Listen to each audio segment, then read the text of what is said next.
Vote চুরির অভিযোগ সহ এসআইআর ইস্যু দিকে দিকে কংগ্রেসের প্রতিবাদ। একদিকে আপনাদের সামনে রেখেছি সিও দপ্তর অভিযানে যুব কংগ্রেস, এর পাশাপাশি আপনারা দেখতে পাচ্ছেন এসআইআর ইস্যুতে কংগ্রেসের বিক্ষোভে তুলকালাম। রাজভবনের সামনের ছবি দেখছেন, পুলিশের সঙ্গে কংগ্রেস নেতাকর্মীদের ধস্তাধস্তি।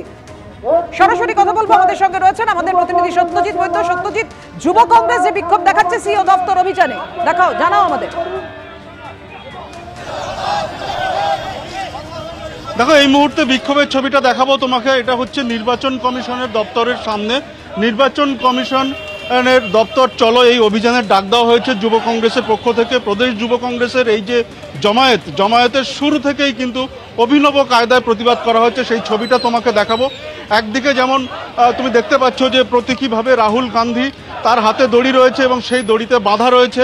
তুমি দেখতে পাচ্ছ এখানে নির্বাচন কমিশনকে অভিযুক্ত করা হচ্ছে এবং সেইখানে নির্বাচন কমিশনের যে বিরুদ্ধে যে অভিযোগ, সে কী করেছে সেখানে দেখানো হচ্ছে যে ভোট চুরির অভিযোগ।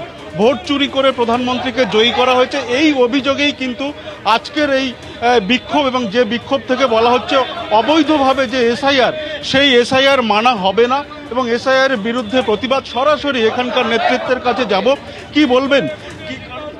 দেখুন, রাহুল গান্ধী যে কথা এতদিন বলে আসছিলেন যে নরেন্দ্র মোদী ভোটে জিতে প্রধানমন্ত্রী হননি, তিনি ভোট চুরি করে প্রধানমন্ত্রী হয়েছেন। আজকে সেই কথা প্রমাণিত যে নরেন্দ্র মোদী ভোট চুরি করে প্রধানমন্ত্রী হয়েছেন, শুধু তিনি প্রধানমন্ত্রী হয়নি, ভোট চুরি করে বিজেপি অনেক রাজ্যে ক্ষমতায় বসেছে। তাই এই যে চোর প্রধানমন্ত্রীকে রাহুল গান্ধী গ্রেপ্তার করছেন এবং এই প্রধানমন্ত্রী হওয়ার যে হয়েছেন তার মেন কারিগর হচ্ছে নির্বাচন কমিশনার। তার কোমরেও দড়ি বেঁধে রাহুল গান্ধী নিয়ে যাচ্ছেন নির্বাচন কমিশনে। আমরা চোর প্রধানমন্ত্রীর পদত্যাগ চাই আর নির্বাচন কমিশনের অপশাসন চাই, যে কার মদতে আপনি এত বড় চুরি করে নরেন্দ্র মোদীকে প্রধানমন্ত্রী করেছেন। একেবারে এই অভিযোগে কিন্তু দেখতে পাচ্ছ যে নির্বাচন কমিশনের দপ্তরের সামনে ব্যাপক সংখ্যক পুলিশ দেওয়া হয়েছে। তোমাকে দেখাবো, যাতে কোনো অশান্তি না হয় সে কারণে অশান্তি এড়াতে ব্যারিকেড করা হয়েছে, ব্যাপক সংখ্যক পুলিশ দেওয়া হয়েছে। এবং যেমনটা প্রদেশ যুব কংগ্রেসের এখানে কর্মসূচি, যে এই অভিযোগে এখানে এসআইআর এর প্রতিবাদে এবং এই ভোট চুরির প্রতিবাদে এখানে অবস্থান চলবে। এখানে নির্বাচন কমিশনের দপ্তর ঘেরাও কর্মসূচি নেওয়া হয়েছে এবং তুমি দেখতে পাচ্ছ যে যুব কংগ্রেসের যারা নেতৃত্ব এবং কর্মী সমর্থকরা তারা এই মুহূর্তে নির্বাচন কমিশনের দপ্তরের সামনে হাজির হয়েছে। একদমই আমরা দেখতে পাচ্ছি, নজর থাকবে আমাদের এই অভিযানের দিকে। ধন্যবাদ তোমার। এদিকে এসআইআর ইস্যুতে কংগ্রেসের বিক্ষোভে তুলকালাম, যে ছবি কিছুক্ষণ আগেই রেখেছিলাম আপনাদের সামনে, দেখতে পাচ্ছেন আপনারা রাজভবনের সামনে কংগ্রেস বিক্ষোভ দেখায়। পুলিশের সঙ্গে কংগ্রেস নেতাকর্মীদের ধস্তাধস্তি বেঁধে যায়।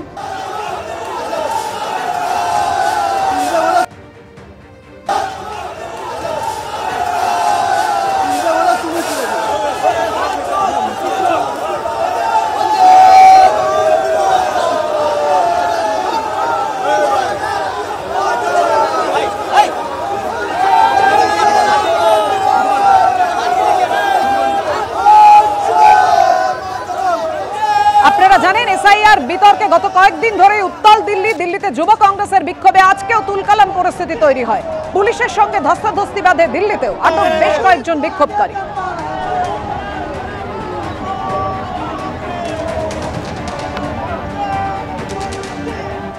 বিভিন্ন সময় পুলিশকে নিয়ে কুকথা মন্তব্যের প্রতিবাদ করে পুলিশের পরিবার, আইনরক্ষকদের স্ত্রীরা তারা সরব হয়েছেন। তারা এই মুহূর্তে প্রতিবাদ জানাচ্ছেন গান্ধী মূর্তির পাদদেশে।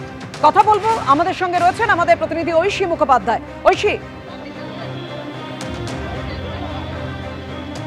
একেবারে দেখো, বিভিন্ন ইস্যুতে যেভাবে পুলিশদেরকে আক্রমণের মুখোমুখি হতে হচ্ছে, তারই প্রতিবাদে এই মুহূর্তে দেখা যাচ্ছেন যে পুলিশের যারা পরিবারের স্ত্রীরা তারা কিন্তু এই মুহূর্তে এসেছেন এবং তারা দেখতে পাচ্ছ পশ্চিমবঙ্গ পুলিশ আবাসিক মহিলাবৃন্দ, ভবানী ভবন এবং বডিগার্ড লাইন্সের যারা আবাসিক তারা এসেছেন এই মুহূর্তে এবং তারা প্রতিবাদ জানাচ্ছেন যে যেভাবে তাদেরকে আক্রমণের শিকার হতে হয়েছে বারংবার, স্ত্রীদেরকে, মাদেরকে, বউদেরকে যেভাবে আক্রমণের শিকার হতে হয়েছে, সেই সমস্ত বিষয় নিয়ে তারা এসেছেন। আজকে কী নিয়ে আপনাদের প্রতিবাদ? আপনারা সাংবাদিক সম্মেলনও করলেন। যেভাবে আমাদেরকে প্রতিনিয়ত আমাদের উপরে যেভাবে খারাপ ভাষা বলা হয়, যেভাবে আমাদেরকে টর্চার করা হচ্ছে, তারা বলছেন সমস্ত লোক, যেমন সব থেকে তো 9ই আগস্টের কথা ভেবে নেন আপনি। 9ই আগস্ট কিভাবে হয়েছে সেটা তো আপনারা দেখেছেন। বিরোধী দলনেতা বলেছেন বলার আমরা বলেই দিয়েছি ওখানে সব কিছু, আপনারা তো শুনেছেন, আর আমাদের কিছু বলার নেই। আমরা প্রতিবাদ জানাতে এসেছি যাদের আমাদের স্বামী, ছেলে, বাবা, মা সবাই ভালোভাবে চাকরি করতে পারে, আমরাও সসম্মানের সহিত ভালোভাবে থাকতে পারি। সমাজের রক্ষক বাংলায় বিরোধী দলনেতা আক্রমণ করছেন, কিভাবে দেখছেন, কি বলবেন আজকের প্রতিবাদ? শুধু যারা সমাজের রক্ষক তারা নয়, কোনো সাধারণ, আমরা তো পুলিশ ফ্যামিলির লোক, আমরা তো চাকরি করছি না, কিন্তু তারপরেও আমরা এই ধরনের কুরুচিকর মন্তব্যের শিকার হচ্ছি। বউ বিক্রি করো, মা বিক্রি করো, এইগুলো কেন? তোমরা যা প্রতিবাদ করছো সেটা একটা শালীনতার সীমার মধ্যে থেকে করো। এই ধরনের মন্তব্য বা এই ধরনের একজন পুলিশকে মারার চেষ্টা করছে, এই ধরনের কাজগুলো আমার মনে হয় করা উচিত নয়।